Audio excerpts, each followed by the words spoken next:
রাজধানীর ডক্টর মাহবুবুর রহমান মোল্লা কলেজ সহ বিভিন্ন কলেজের ৮,০০০ শিক্ষার্থীর বিরুদ্ধে ভাঙচুর ও গুলিভর্তি ম্যাগাজিন চুরির অভিযোগে মামলা করেন পুলিশ। রোববার পুলিশের উপপরিদর্শক এ.কে.এম.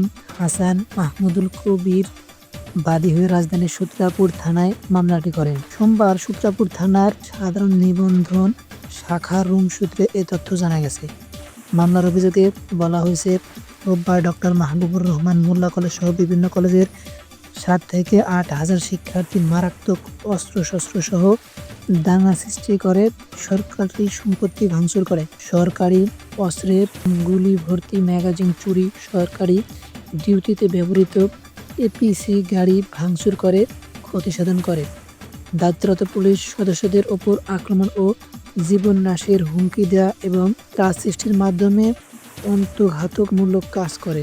এছাড়া পুলিশের আর্মড পুলিশ কার ও ডিউটিরত পুলিশের মোটরসাইকেল ভাঙচুর করে মোট ২,৭০,০০০ টাকা ক্ষতি হয়েছে বলে মামলায় উল্লেখ করা হয়েছে।